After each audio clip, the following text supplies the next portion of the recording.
Donos de animais que foram internados ou morreram na clínica Animed, investigada pela Polícia Civil por maus tratos, estão revoltados com a decisão da Justiça que autorizou o casal de veterinários, donos da clínica, a voltar ao trabalho. O direito de exercer a profissão estava suspenso desde o ano passado. A defesa dos dois alegam que nenhuma denúncia foi comprovada. Vamos ver. Nesta clínica, que fica na região centro-sul de Belo Horizonte, um funcionário confirmou que os dois veterinários investigados estão atendendo no local. Ainda segundo ele, Marcelo Simões Dairel e Franciele Fernanda Quirino dos Santos trabalham como veterinários volantes, sem dias e horários fixos, assim como em outras clínicas da cidade. A notícia assustou esta ativista, que acompanha o caso. Para nossa surpresa, eles estão clinicando, estão com autorização para clinicar. Então, isso assim, é um absurdo, eles estão mexendo com vidas, né? É um processo extenso, então eles não deveriam estar com essa autorização. Em 2019, a Polícia Civil e a Promotoria de Justiça de Defesa do Meio Ambiente de Nova Lima realizaram a Operação Arca de Noé. O alvo foi este hospital veterinário que pertencia ao casal. As investigações que haviam começado no ano anterior afirmam que os proprietários da clínica estavam praticando uma série de condutas ilegais e irregulares. Apenas Marcelo ficou preso por uma semana. Na época, Franciele estava em São Paulo e não chegou a ser detida. Ela só se apresentou na delegacia depois para prestar depoimento. Diagnósticos equivocados eram realizados. Transfusões de sangue equivocadas. Às vezes o animal ele vinha para tomar um banho, para uma tosa, e extraía-se o sangue desse animal para fins de transfusão em outro animal, para fins de comercialização. Medicamentos muitas vezes equivocados, medicamentos vencidos, enfim, uma gama de maus tratos que vinha sendo praticado aqui na clínica. Também estão sendo investigados alguns gerentes, alguns funcionários da clínica, para fins de constatação dessa associação criminosa que vem sendo praticada. Nós procuramos os veterinários, mas eles não quiseram gravar entrevista. Segundo o advogado deles, todas as acusações são falsas. Sobre o congelamento dos animais, que foi uma questão muito divulgada na mídia, eu gostaria de esclarecer que é um procedimento padrão. O animal morre por questões sanitárias, ele tem que ser congelado. Divulgou-se muito também que seria aplicada uma substância, que o animal seria ou reavivado ou trazido por um estado de morte mais recente. E o próprio Conselho de Medicina Veterinária emitiu nota dizendo que essa substância inexiste. De acordo com a promotoria, as investigações demonstraram que não se tratava de uma conduta isolada, mas sim algo recorrente, que aparentemente era o alicerce da atividade da clínica. A Aline acionou a justiça. O cachorro dela ficou internado no hospital veterinário. Ela conta que pagou a medicação por fora, além de diárias no valor de R$ 330, até que não conseguiu mais ver o bichinho. Ela diz ainda que teve dificuldade até para pegar o cachorro para enterrá-lo e suspeita que tenha acontecido algo de errado. Eu queria mesmo pegá-lo e aí eles não quis me liberar nesse dia. Falou que só poderia me liberar no outro dia, na parte da manhã.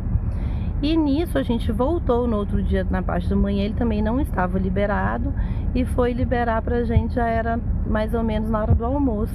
Foi quando a gente já pegou ele já estava todo congelado, todo lacrado.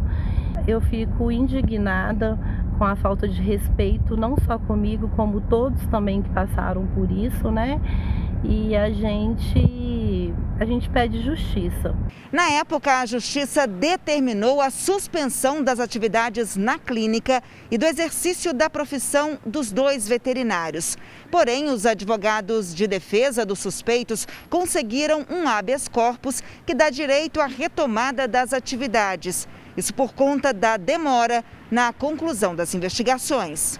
Segundo o juiz, o inquérito policial foi iniciado em fevereiro de 2019, sendo a prisão temporária decretada em novembro e substituída por uma medida cautelar, que é a suspensão do exercício da profissão. Diz que até a presente data não havia sido iniciada a ação penal e que não justificaria a manutenção da medida cautelar, uma vez que o Ministério Público não dispõe de subsídios suficientes para propor a acusação. Segundo o advogado dos investigados, o Ministério Público ainda não conseguiu apresentar denúncia contra os clientes porque não há provas.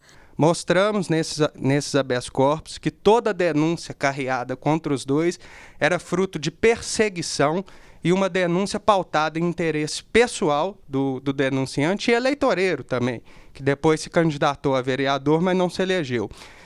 O Tribunal de Justiça de Minas Gerais, em 2 oportunidades distintas, inclusive, analisou todas as denúncias, analisou os argumentos da defesa e concluiu de maneira firme que não havia nenhum elemento de prova suficiente para impor qualquer restrição contra o Marcelo e contra a Franciele. Ainda de acordo com ele, a operação prejudicou a saúde emocional dos clientes, que agora tentam recomeçar a vida trabalhando em outras clínicas, já que o hospital foi fechado. Foi um furacão na vida deles.